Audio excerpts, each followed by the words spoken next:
Good evening. I'll call to order the Board of Education meeting for Monday, March 23rd, 2026. Kristen, could we have a roll call, please?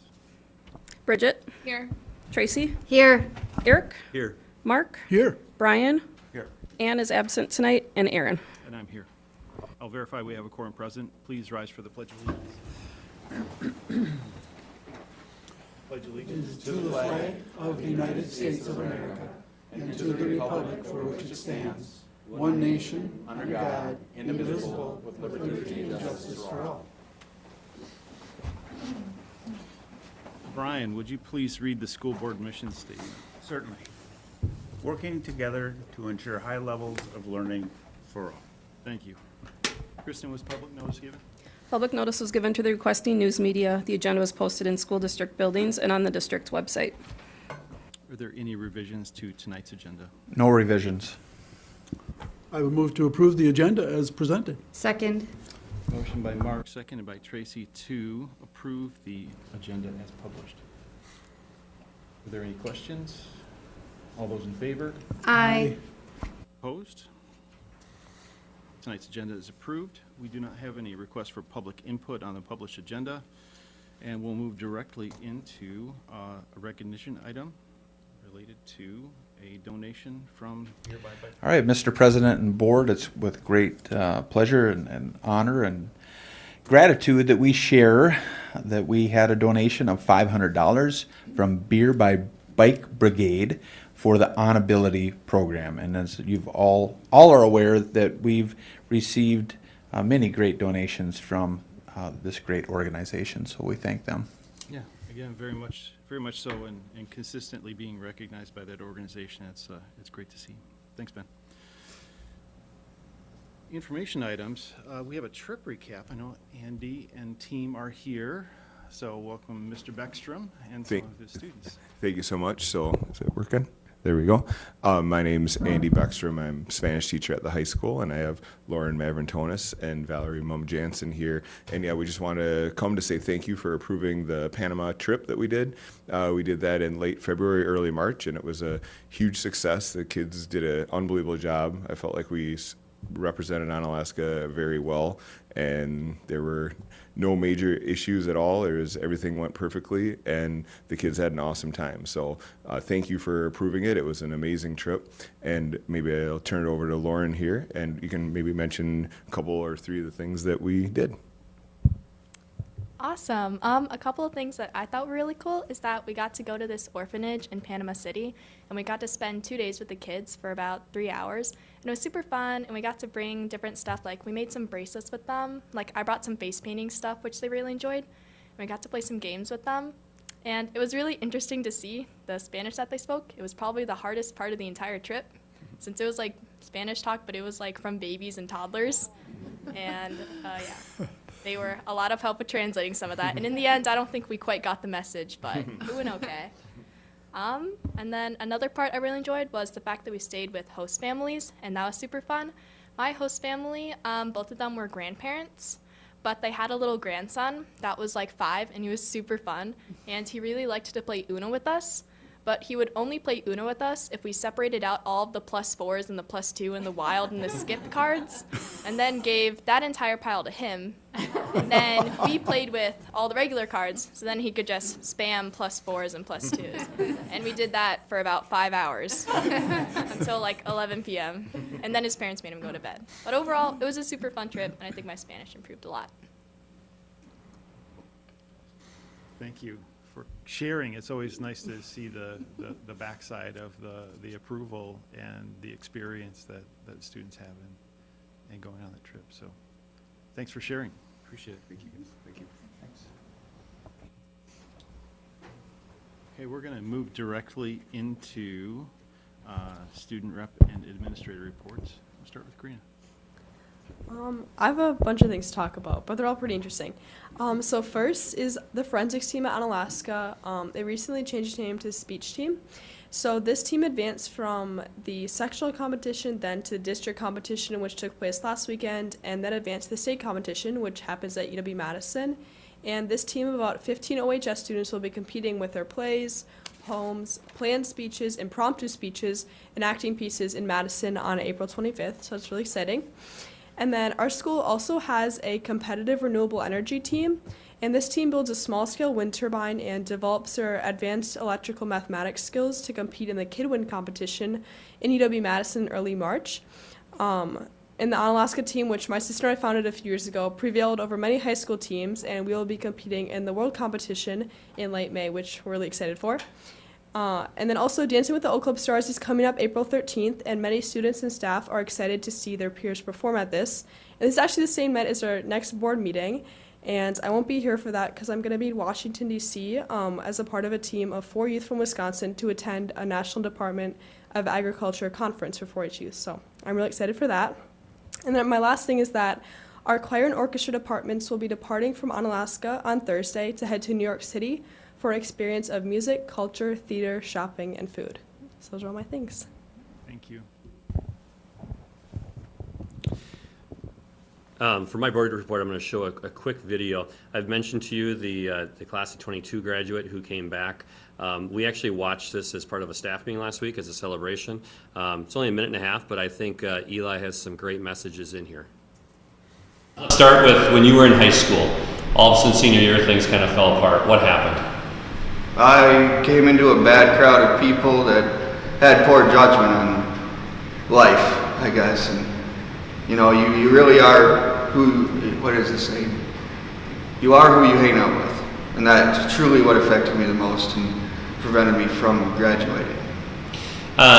You know, jump ahead here 4 years later. What was the thing that made you decide I want to finish and get my high school diploma?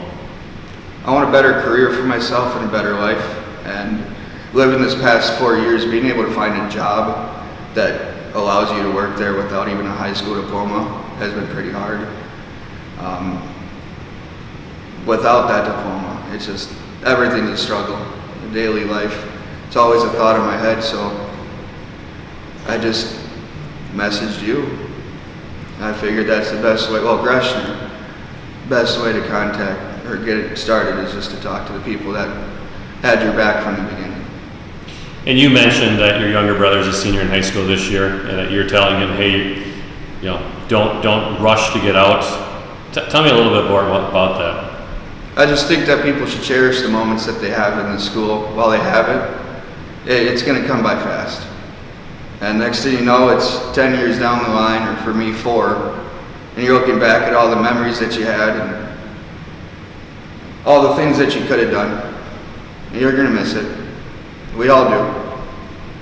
And looking ahead, you mentioned that once you have a diploma, looking ahead, you're looking at maybe tech school, college, something? Yeah. There's a lot to experience in life, and I want to try to experience the most I can. Whether it's work or traveling, and you can't do the second without the first. So. Last question, back in high school, what was your favorite memory of high school? And I know you were here during the COVID stretch, but what was your favorite memory?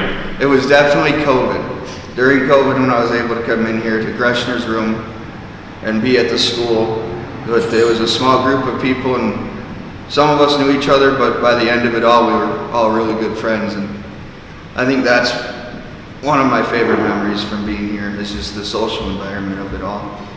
You know, it was a hard time, but we made the best of it. When Eli mentions COVID, he's talking about early in September of that year. The board gave permission for students that were struggling to engage in a virtual environment to work from school. And so when he was talking COVID, he wasn't talking about laying at home in bed doing classes. He was talking about being able to be part of a small group working in Mr. Greshner's room. You know, when we give out diplomas in 2 months, one of our counselors, John Horman, always reminds people that, you know, getting a high school diploma doesn't mean you're going to have a charmed life, and he's 100% right. But not getting a high school diploma almost guarantees everything's going to be a challenge, like Eli shared, and I think Eli did a great job verbalizing that. So we're very, very, very proud of Eli and other students that we're working hard with in the next 2 months. I thought it was really impressive. Oh my God, I think it's because yours is not. There you go. Okay, sorry. Okay. Maybe it's just me. I'm so sorry. It was very impressive that he was willing to be vulnerable and share his story with everybody, because, you know, it's really intimidating to talk to people about stuff like that, especially when things don't go as planned. And so, like you said, proud is, I mean, just the like the little bud. It's just amazing. Like, it's just, I super appreciate that he took the time to do that and share his story. And I really hope that it helps influence other students who might be struggling in school, or they just, you know, they think, oh, it'll be fine. Like, real life experience. I mean, that makes a difference. Yeah. So. With my public relations committee hat on, there's a lot of opportunity there to share that, you know, with teachers and us, but strategic audiences of parents and those that are considering the school district of choice, like that's a ready-made reel to the degree that Eli's comfortable with that. I mean, we throw Nick at that type of thing, and then I, as a parent, am extremely heartened by the fact that we don't lose track of those people. They come back in those types of experiences. So to the degree that we can shape that as a district, that's a powerful statement that should go well beyond, you know, those two groups. That's awesome. I think it would be refreshing for like other students to hear that just in general, like, you know, you get in the slump or you're getting through things and then you hear a story like that. It's very inspirational, so. Clearly he regrets not taking advantage of some opportunities while he was in school. Yeah. Thanks, Jared. John? We just celebrate, it is a little echoey. We celebrated our middle level Ed Week, which is a celebration of middle school and middle aged learners. We had various dress-up days throughout the week, and on Thursday we had our middle school dance, and on Friday we had our traditional student-staff basketball game. The more the years go up for me, so the older I get, the longer it takes me to recover after playing in that game, or sore for a couple more days than I was last year, and then I'm thinking, you know, the recovery is longer, so I just thought I'd highlight that. Our art show is currently happening. In fact, today was the opening at the Onalaska Public Library.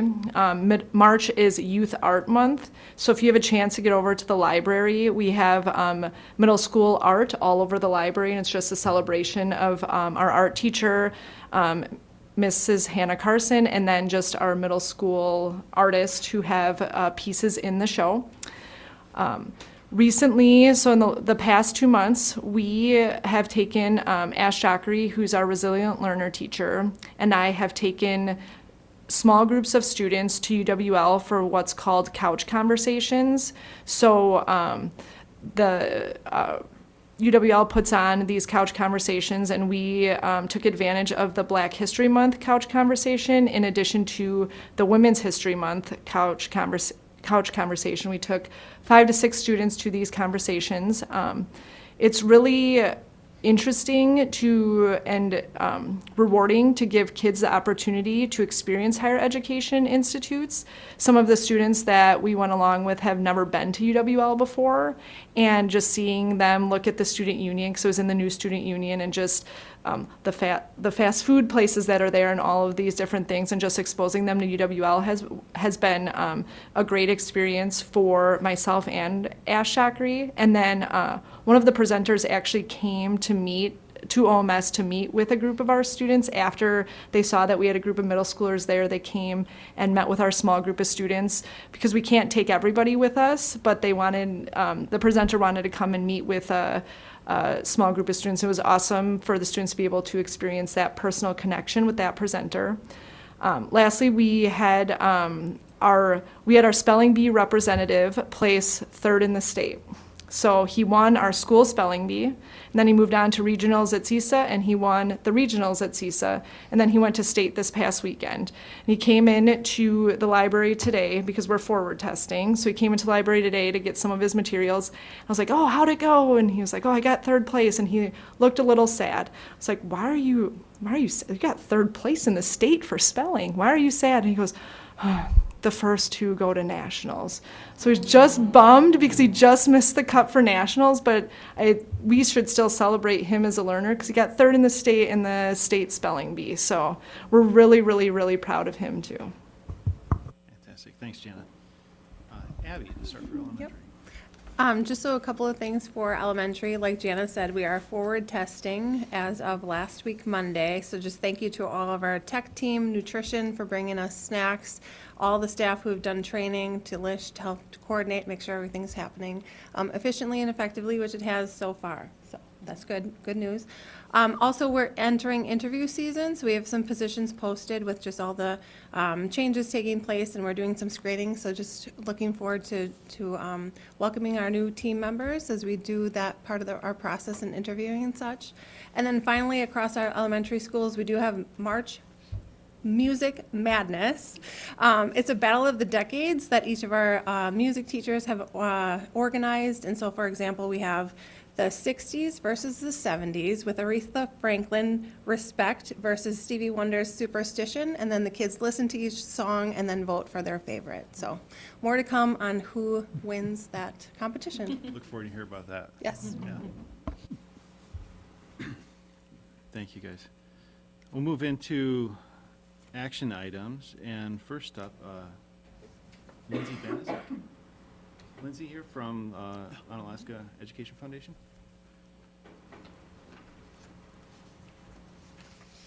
All right, I came a little bit more prepared this time than last time. So we're just going over like Claude Deck grants that were funded. So first off, thank you to everybody that came to our event. It was really successful. We had a lot of good feedback that it was back in Onalaska, and seemed like everyone had a good time. So we're gonna continue that on next year at the same location. And thank you for promoting it so much on the internet, all your videos that you did, and yeah, we really appreciated that. So when we did the Claude Deck grant for the fall, normally we do only do it like one time of year. But the amount of grant applications that we got in the fall was pretty low compared to the funding that we had available. And we did get some feedback from people on our board that like it was kind of a poor time of year. There was a lot of changes happening, and teachers were maybe like a little bit occupied with that versus worrying about what they need for their class at that time. So we decided to open up a second round, which we got a lot more applicants for. So the total grants that were applied for just spring alone for just public schools were 16, in the amount of $20,491, and then the total grants that we were able to fund for public schools was 10 of those 16 at $10,546. So I think most of like the ones that we weren't able to fund were either just like outside of the scope. I know there was a lot of requests for like funding to go places. And that's a little bit outside of the scope of what like the innovative grants are for. So we typically aim to do something that's innovative and sustainable too for classrooms like year after year.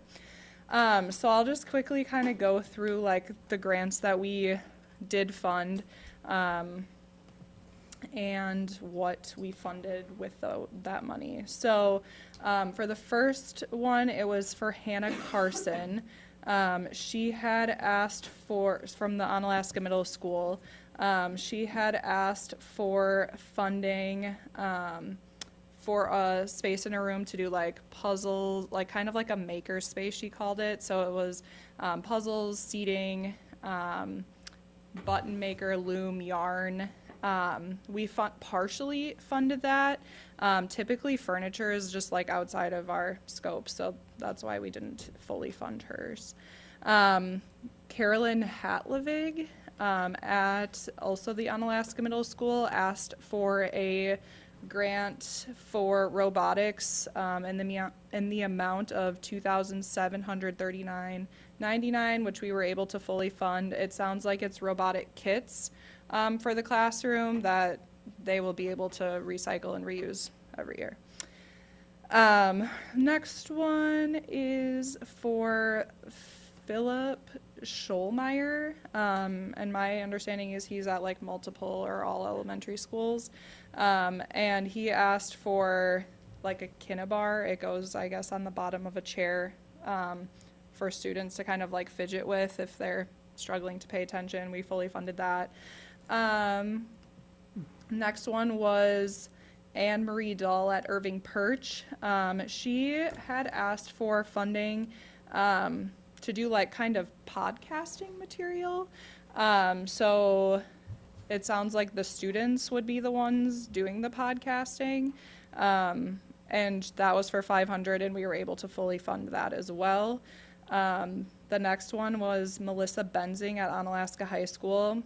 She asked for something really cool, a ceramic 3D printer.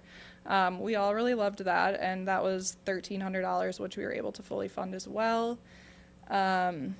Bethany Carlson at Northern Hills, Let's Make Story Champs. So that is like a program that you purchase that you're able to like make stories verbally through. And there's no like subscription fees or anything for that. So it's just a one-time purchase. We were able to fully fund at $623.22. Emily Perry at Northern Hills Elementary. This is for like a community garden. Which, yeah, we were able to fully fund as well. So it sounded like startup costs would include everything, seeds, and then obviously like the beds to do it all. So yeah, that I thought was pretty cool. It sounds like most schools now kind of have that type of thing. So, all right, bear with me. Denise Cowie. Yeah. Onalaska Middle School, so they have a crochet club there, and she just asked for materials to have more students be able to join that. So we were able to fully fund that as well. Ashley Benson at Northern Hills asked for it's like a cardboard cutter for kids that aren't able to use like a regular scissors. So we were able to fully fund that at $500. It seems like it's almost like a little table saw that they push the cardboard through and it cuts it. And then last one, Randy Kettlehut at Onalaska Middle School. He titled his project Making Math More Meaningful. So it sounds like they just asked for some like updated equipment on this. They already do some sort of like YouTube videos that their students can watch at home on math subjects, but I guess their equipment, it's hard to record with / hard for students to be able to like hear that at home. So we also funded like some headphones and stuff for the classroom as well, so they're able to listen to it there. And they asked for some like math game equipment as well. So we were able to fully fund that as well. Yeah. That's awesome. Thank you for that Yeah. recap. Just a comment. You know, it'd be really easy to go through your fall process and say we did our process, right? Yeah. But you didn't do that. No. You said like we're here to make an impact, and we'd normally, fund this amount. So let's do another round. Mm-hmm. And so just thank you for the thoughtfulness and that commitment Yeah. to the mission. We're very glad to be able to help all the teachers. We realized with a lot of the grants that we received how hard it must be sometimes for these teachers. A lot of them were requesting stuff to keep like students occupied like during class. So we were like, okay, how can we help best of the way that we can? And yeah, we felt like it was a good outcome. Great. So yeah. Thank you. It's really great to see how the foundation has evolved Yeah. since its beginning, and so much great things that it has helped with. Mm-hmm. Yeah, it's definitely seems like every year there's more people that show up for our events. Fundraising, budgeting always seems to like go up every year as well, which is really great to see. Yeah. So, yeah. Team, this does require board approval. I'll make a motion to approve the Onalaska Education Foundation Claude Deck grants as outlined in enclosure 12 OEF and detailed by Lindsay. Second. Motion by Tracy, seconded by Bridget, to approve the Onalaska Education Foundation Claude Deck grants for this round as detailed in enclosure 12 OEF. Are there any further questions? All those in favor? Aye. Opposed? Those are gladly accepted. Thank you, Lindsay. Okay, we will now turn to Ben and Lish to talk about. Okay, the- thank you very much. And we'd like to invite Carrie and Kelsey up to the table. And maybe we'll have you introduce yourselves first so the board knows who you are. I'll start. I'll give a little kind of framing of this, is for us to be able to even consider having an online school here in Onalaska. It requires us to do that by opening up a charter school, and there are many requirements associated with that, one of which, and most importantly, is you must create a governing board, right? And we have two of our governing board members with us, and we'll ask them to introduce themselves. Sure. Kelsey Glebke. I have 2 teenage boys at the high school. Carrie Marcos, and I have one son at the high school and a daughter that graduated 2 years ago. Awesome. Thank you so much for being here. We do have 2 other members of our governing board who are not employed by our school district. We also have other members of our governing board. Officially right now, it's myself and Lish. All of this we may expand this over time. You'll see in the contract that there's been references to bylaws associated with the governing board, and as we evolve and grow, those bylaws may be modified, and those are the kinds of things related to like how many members we have. There's only one requirement, and that is that the governing board must consist of a majority membership of non-employed people from the school district. Okay, so we've met that requirement. So, board, we're asking you to take what I would consider a historic vote in terms of starting a new school in the school district of Onalaska. And our intent here tonight is to just share a little bit of the story of how we've gotten here. Some items related to the contract, although you've had the opportunity to view that. I received a couple of questions from board members, and I felt like we were able to answer all of those. So hopefully there aren't any more, but you'd have the opportunity to ask those here tonight. And then share with you a little bit about where we intend to go from here. As a new superintendent coming on board, I know how important our mission is to our school district, right? And that word "all" means a tremendous amount to us, and all means all. And we know that every student in our community has their own sets of gifts and talents, but also struggles. And everyone's different, right? Which includes the need for some children to have different educational experiences, right? We have a great amount of pride in terms of what we offer here in our brick and mortar school. We consider ourselves to be one of the premier districts in the area for sure, and we're pleased with that and proud, but we're not satisfied, and we're going to continue to grow. But we also see that there's opportunities for us to serve other students that historically we have not been able to. We also recognize that our district has had decline in enrollment over the course of the last several years, and that trend will continue. Because we are so proud of what we offer our students and families, we hope to be able to serve more children and families.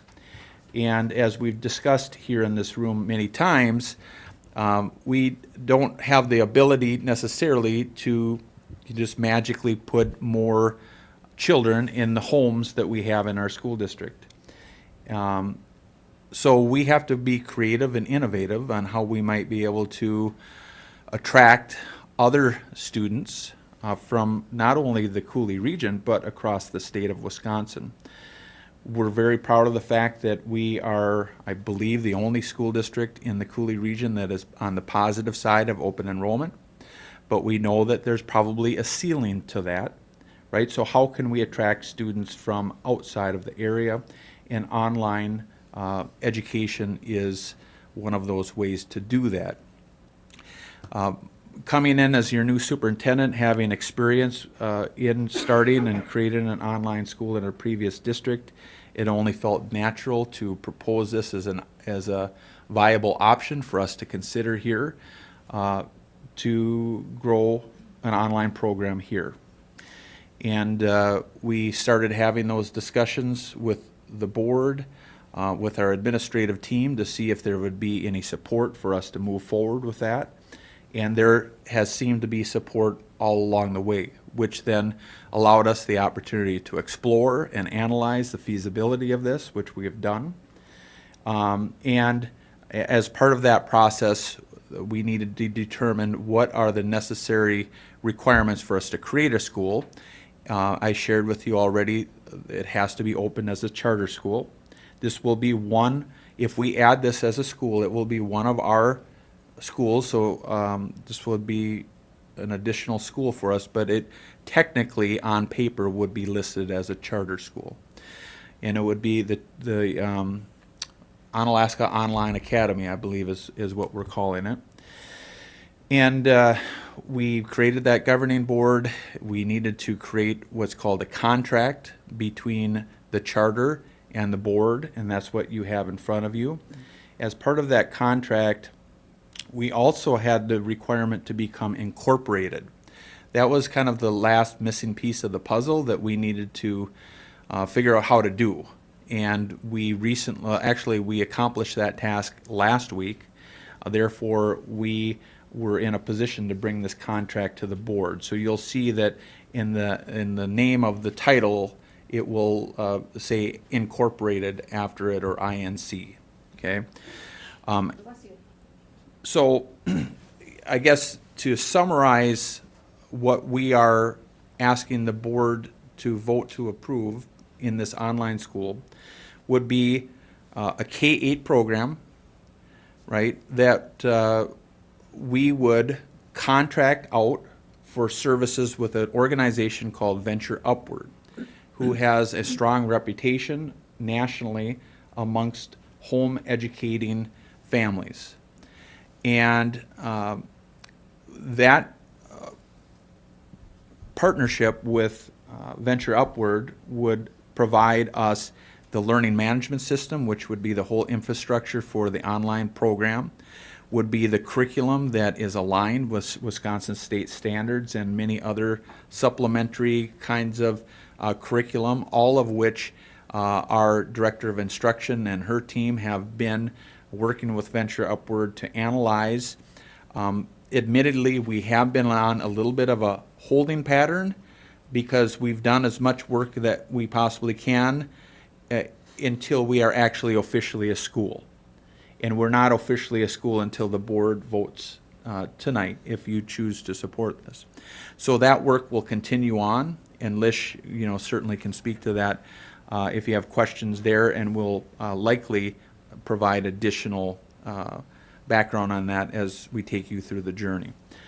Venture Upward also will do some marketing and some getting the word out kind of things. They do have what they call a recruiter to go and meet with kind of organizations where many families gather that home educate.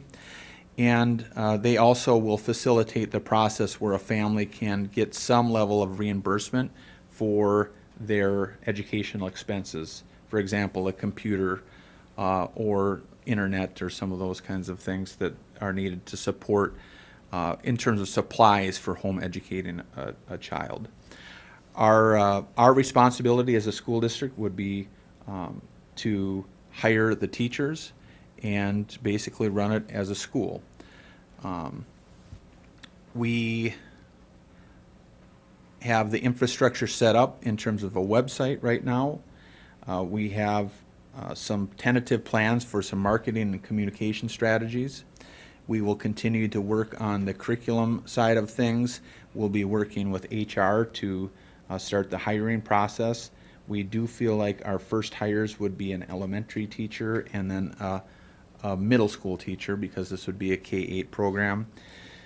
We would need to hire some level of leadership, although that's yet to be determined what level of time we would need for that position. And then we would kind of get things moving off the ground.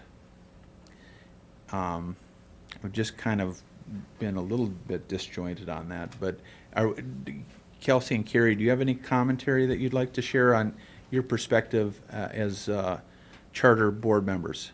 Yeah, we're happy to help and give our advice and the parent, side on, well, what about, when a parent has technology issues, or will it be, asynchronous or synchronous? And so we've had a lot of discussion and feedback. And just both teach online. Yeah, I don't think they yeah. know. We both teach online. Maybe let's not tell them. No. So, and yeah, just the background.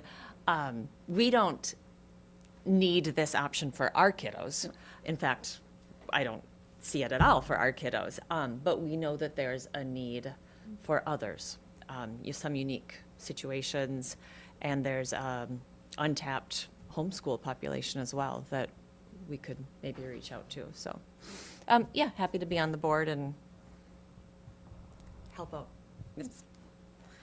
Same, I teach online, and I like being able for students to have an opportunity, another option. I like the students that I serve, and instead of possibly losing them, to retain them, or to give families another option. Yes, and I'm glad you referenced homeschool. Really our target audience to start is to try and attract already existing home educated families. That is what we found is maybe the largest growing population in our state, is the number of families that are choosing to homeschool or home educate. And we feel like we can be a partner with families that choose to do that, to provide some value to their experience by providing a service of some guaranteed viable curriculum that's aligned with the state standards, and to have a strong infrastructure online, and to also have that caring adult teacher to help the students on their journey. And also just provide that level of respect to families that choose to home educate, right? They have that choice, and we want to lock arms with them and be able to help them do that better than they already are. And we all already know that we have, the number has been growing, about 60 students in our district that homeschool, that just live in our small geographic area.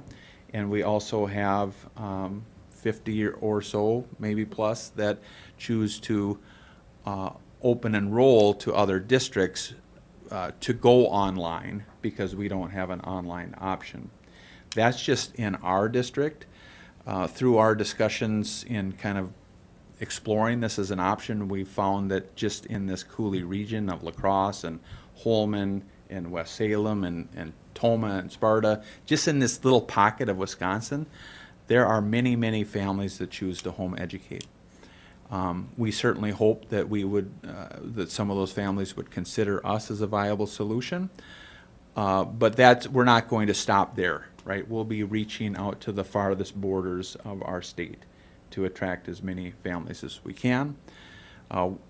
Starting a new school is a risk. I will admittedly say that, but we're betting on ourselves, and we think that we have an on a way and a recipe of high performance, and we will put every bit of our being into make this new school, as every bit as good as any of our other schools in our school district. So, Lish, what do you got? I'll summarize for us. So, like Ben said, this is a little bit of a risk, so we're asking right now for the board to consider this charter contract for 2 years. And then, of course, if things are going well, we will ask you to renew. But we figured that 2 years should be sufficient for us to know if this is going to work. And as Ben shared, our mission is to ensure high levels of learning for all in a flexible home educated environment is specific to this charter. So the Alaska Online Academy will follow all of our district policies. It will be non-sectarian, so we're not starting a religious private school. And we will staff it commensurate with enrollment. So as our enrollment grows, we will add staff. They will all be appropriately licensed for the assignment and evaluated the same as we do with our district staff currently. As Ben mentioned, I have had the opportunity to take a look at the curriculum, specifically ensuring that it meets our early literacy standards, since that was new last year to all of us. And Venture Upward has done a lot of work in Minnesota with a very similar law, so it all aligned really well there. The only piece that we haven't completed yet is social studies specific to the Wisconsin standards that are different from other states. But again, didn't want to go too far down that road unless we knew this was going to happen. So that would be the next big piece for curriculum. But otherwise, we will be meeting all of our state standards in all those core academic subjects, as well as including health and PE where it is required at those grade levels, where the state requires a certain number of minutes. Students will all take district and state standardized assessments, so this will become another entity that has its own report card, just like our other schools. And they will also follow our district promotion and retention guidelines, so students don't just go to another grade without having done anything. They would still follow our same guidelines. As Ben mentioned, we'll partner with a third party to provide that learning management system. At present, we're looking at Venture Upward for that third party. And funding will come from the district for the staffing and services, but the governance board can choose to fundraise in the future if they desire. We will provide an annual report to the board, probably along the same lines as our report card reports for all of our other buildings, to ensure that the charter school is meeting standards and if there are any improvements that are needed. And the governance board will have regular meetings that will be open meetings, similar to how a school board meeting is held. The reasons for revocation or severability in the contract are if any of those provisions are not met, but most specifically, if students or program are failing to make sufficient progress or they're not maintaining sufficient enrollment, if there's any failure to comply with applicable policies or laws, if there's an emergency risk of student health or safety, or if the governance board decides to dissolve, then that would dissolve the contract. Ben already mentioned a lot of our next steps if this is approved, but if you choose to approve this evening, we would submit our contract and benchmarks to DPI to be assigned an entity number. I already provided a provision copy to them to ensure we weren't missing anything, and the only thing that we were missing, as Ben mentioned, was the incorporation, but we were granted that last Thursday. So I think we would be on track to be approved. We will keep you updated on progress, and then we have very specific department tasks. Finance and Business Services will finalize the contract for the third party and further develop our financial strategy. I will continue to finalize curriculum offerings and keep meeting with the governance board to create handbooks, guidelines, and our family student information. Lori in Student Services will keep working on the enrollment and open enrollment, and then if any enrollments come in with special education that we need to take a look at the IEPs and ensure we can provide those services. Sonia will keep on working on recruiting and hiring staff for us, and Nick in Communications will finalize website and branding and marketing and communications to families. So with that, if you have questions for us, we'd be happy to entertain any questions before you make your decision. I'm just going to open with a comment. I pride that we often sit around this table and think about things in a strategic way, right, in a long-term vision. But it's not very often that we get to make or consider something that's transformational, right? And this is certainly that, if nothing else. So it's a very exciting moment to be able to consider that. Nice to see some familiar faces as I sit down there. Great to see both of you. And so I think the information that we've reviewed together over the last number of months, to me, I don't have questions, but I do have a very clear-minded view of where I stand in the next steps. I thank you for all your preparation and your support. Yeah, Ben, you didn't mention anything about a possible addition going into high school if this is all a successful process. Yes, I mean, we're taking this one step at a time, so our focus has been, getting the charter started, focusing on our K-8. We are aware that we will likely need to consider a 9-12 option, and my hope would be once we kind of get our feet under us and we get rolling with our K-8 program, that sometime maybe next school year, we would create a group, if you will, of team members that would be most relevant and have the most expertise as it relates to high school and a high school online program, and we would come together and we would create what that would look like. It would still fall under the umbrella of the charter, right? But I do envision the high school model being much different than the model in K-8. Mostly being, I do not see us recommending to contract for service with Venture Upward for the 9-12 programming, as there's just different nuances and complexities to a high school that we will need to have some partnerships with a curriculum provider that will offer many, many course offerings that will be aligned with graduation standards.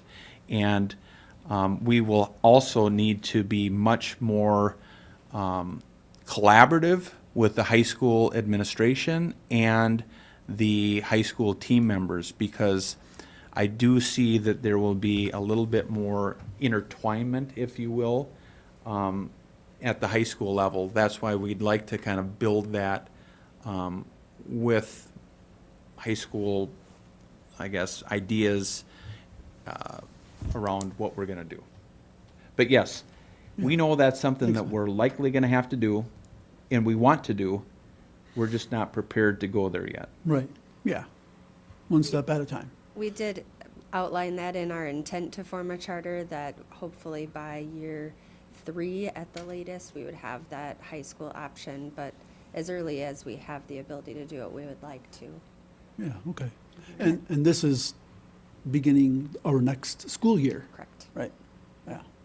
Do you want to go ahead, Tracy? Well, I was just gonna go off of what you just said. It's good to hear, Lish, that, you know, you do have the plans in motion or ideas in motion for supporting the students who wanna, you know, if we bring in Right, an if we eighth bring in grader. graders, we need a solution for that. Yeah, Yep. 1,000%. So I appreciate that, all of the work that you guys put into this and the time and the giving of your time to even make this happen, because without this governing board, you know, it was a requirement to make this school happen. So I super appreciate all the time and effort you guys have put in to make this happen. So, thank you.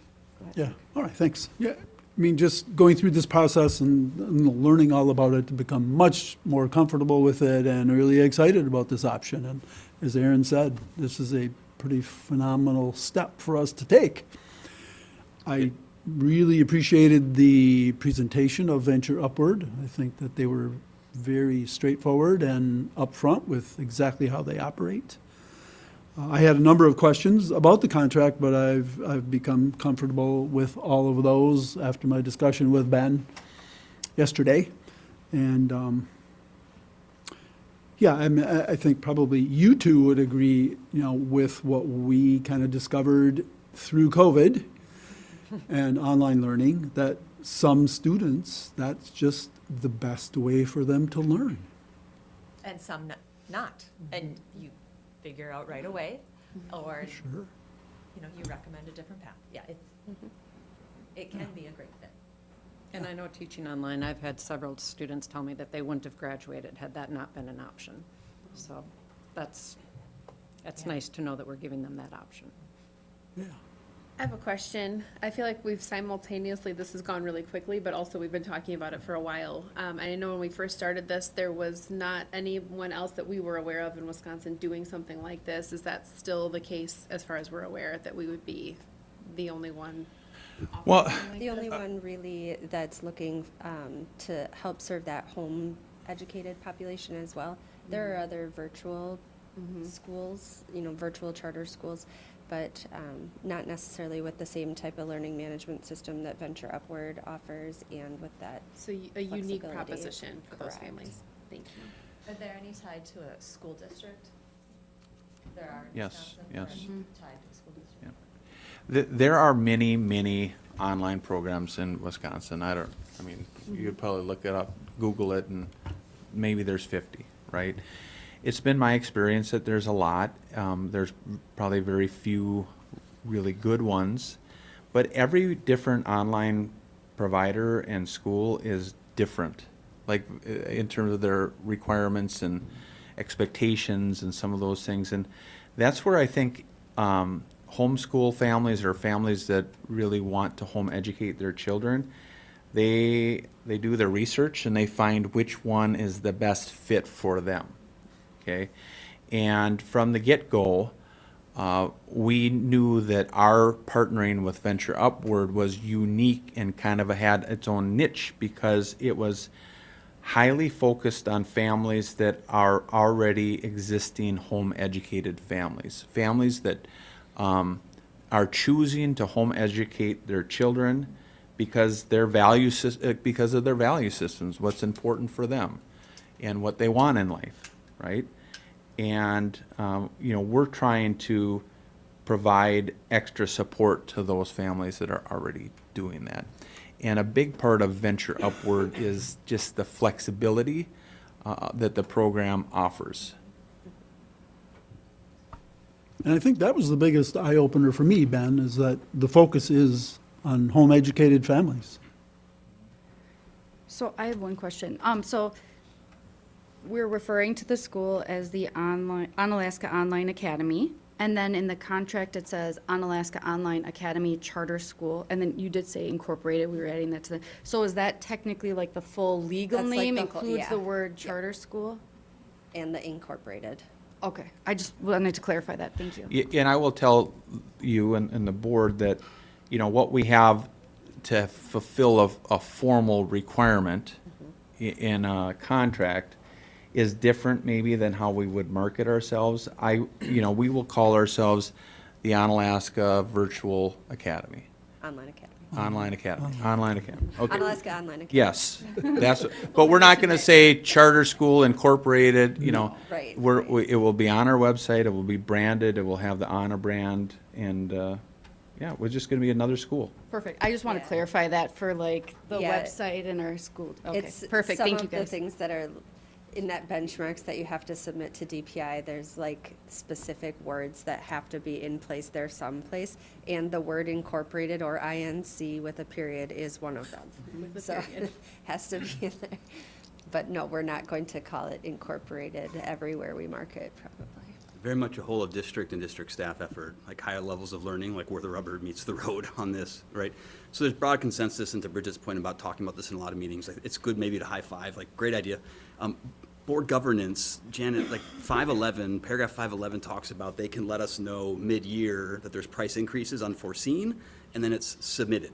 But it doesn't say anywhere in there that there's approval or a vote or board involvement. So what control exists when they submit to us, like, hey, the costs are unforeseen, so it's not just an equal sign of district writing a check? And that's part we're working through with the Venture Upward. That part of the contract we're working through right now. Ben just sent that to us today, and we're all commenting on that. And those are the exact comments that we're asking about back to just make sure that we've got that all locked into place. Is there organizational risk in signing the contract before those types of costs are identified in terms of relationship and who owns what? This is a different contract, right? Correct. This is for the charter contract, not the Venture Upward contract. Venture Upward is the provider that there's two contracts. Sure, so that will be looked at then before we go into, okay, great, yeah, thank you. I'd make a motion to approve the contract for the Onalaska Online Academy as outlined in enclosure 13 contract and 13 presentation. Second. Motion by Bridget, seconded by Tracy to approve the Onalaska Online Academy contract as outlined in enclosure 13 contract and detailed in enclosure 13 presentation and discussed by Ben English. Suppose we should do a roll call. Yes. Are there any further questions or comments before we go there? Kristen, would you do a roll call, please? Brian? Yes. Mark? Yes. Eric? Yes. Bridget? Yes. Tracy? Yes. And Aaron? I'm a yes. Thank you, Very guys. good work. Wow. Now the real work starts. But it's really exciting to get to this point. So Yeah, well, thank you so much, Carrie and Kelsey. I mean, we couldn't have even considered this if we didn't have a governing board. And that was a huge requirement, so we thank you for your service, and you are right. Now we're moving on to phase 2. And we'll keep you posted regularly in our updates to the board and also along our journey at board meetings. Thank you. We have a request to open base wage negotiations. Sonia and Ben written down to cover this. I'm not sure who's going to start. So. Well, I'll start. I mean, we're actually, I'm sorry, Sonia, were you going to speak? Well, we're actually requesting that we start wage negotiations because we just feel like we want to get going on it, and we don't feel like there's going to be a ton of complexities, and we would just rather get moving so then we can move on to other things, right? So Sonia, I'm sorry, what else? Nope, sums it up. Ideally, we'd love to have it so we can put any wages on our teacher contracts, which go out May 15th. Very good. I would move to approve that we open base wage negotiations with the Onalaska Education Association. Second. Motion by Mark, seconded by Brian to approve the opening of base wage negotiations with the Onalaska Education Association for the 2026-27 school year. Team, are there any questions or further comments? All those in favor? Aye. Opposed? That is approved. Now I will turn back to Ben for a request to approve the sale of alcoholic beverages related to the Celebrate Onalaska event. Okay, and I would like to acknowledge Bridget, who has represented our school district in on a city task force, if you will. Maybe we'll start off with, is there any commentary you'd like to share with the board? Yeah, the party planning task force, best kind of task force. So Onalaska is celebrating its 175th anniversary this year, so they're doing a extra big celebration with Celebrate Onalaska. So I've been meeting every other week for the better part of this year with that group down at City Hall. We actually just met this afternoon. One of the big question marks, we've had to adjust our policy and get that approved so that we could even get to this point of this evening. So right now, the policy states that we can have alcohol on school premises with approval of the board. And so that is why it's being brought to you this evening, so that at that event on June 27th, that we have the option. It has not been decided yet that they will for sure serve or have a beer tent, but the thought would be that as part of that 175th celebration, to get more people there, to have a really good fun party, and have, responsible consumption, this would be the next step. Whereabouts on, where would the tent be? Wherever the police drew it on the diagram, and where the insurance company said it can go. Okay. Mm-hmm. But by the Omni Center. But not by So the in the fireworks. green space Mhm. on the other side of the Omni Center, Yep. that we own that property? Yeah, Okay. so the sales and consumption would be in a tented space as well. Sounds great. I think we should do it. Big celebration. So I have one question. Yes. Would the city be taking care of the insurance? City will take care of the insurance, so that is being looked into right now, what that will cost, but they will absorb that cost. And they did open it up to be determined, but they would allow a group from the school district to be responsible for the sales in the beer tent and be able to keep the funds that are raised. So that was a nice offer. Yeah, and I think, from my perspective, we want to work with the city as much as possible and, look for win-wins. And there's so much crossover between what we do and the city does. And we want to do our part, to help out when they ask for things when we can. And this is one of those things that we felt like we certainly could modify our policy to allow an exception for this special event that doesn't happen all of the time in our city. It doesn't sound like it's modifying the policy, though. It's just using the policy for approval, Yeah, right? the newly updated policy. Yes, thank you for that clarification. We had to change the policy just to be able to bring this to the board. Mhm. We have a motion, right? Not yet. No. Oh, I thought Mark made a motion. Well, I'll make the motion to approve the sale of alcoholic beverages on the district's Riders Club Road grounds for the Celebrate Onalaska event on June 27th, 2026. I will second that motion. Motion by Bridget, seconded by Mark to approve the request for sale of alcoholic beverages on the district's Ryder Club Road grounds for Celebrate Onalaska event on June 27th, 2026. Team, any further questions? All those in favor? Aye. Opposed?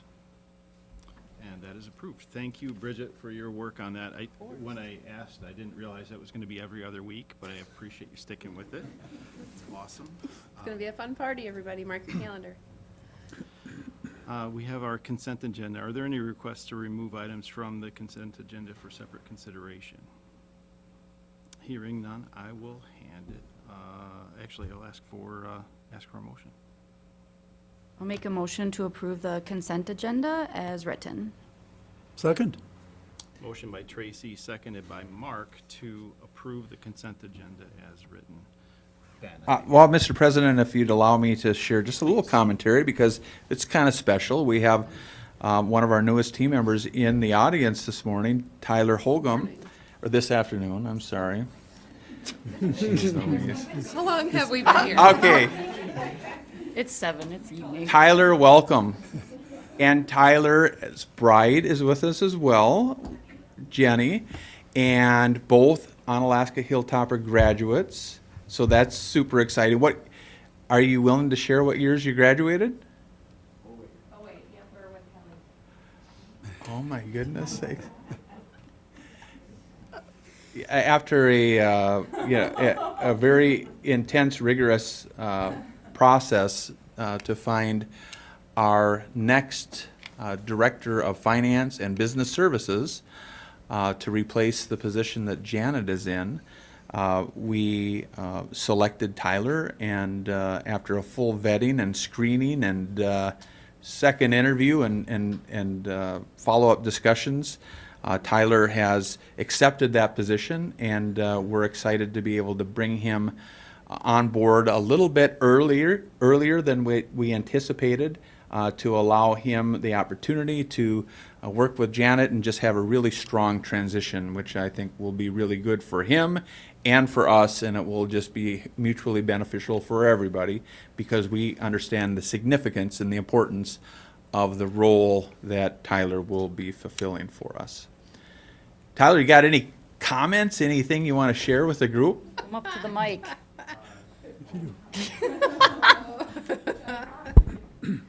No, I just wanted to say thank you for the opportunity to join the team and serve the community that has been so good to me and my wife and now my kids. I have 2 kids that are in the district, both at Eagle Bluff, one in 2nd grade, one in kindergarten. So very excited to help excel our excellence that we already have here in the district and help put on a stamp that I'm proud of. So thank you again for giving me this opportunity. I look forward to working with Janet and learning so much from her. So again, thank you, and I look forward to it. Yeah, well, let's give him a hand. And Tyler, you could just mark your calendar right now for the next, like, forever, every Monday, whatever Monday this is, the 2nd and 4th Monday, for the rest of your life, you're going to be right here in this room. Maybe not the rest of your life. Okay. There you go. Perfect. Great. And once again, Tyler, welcome.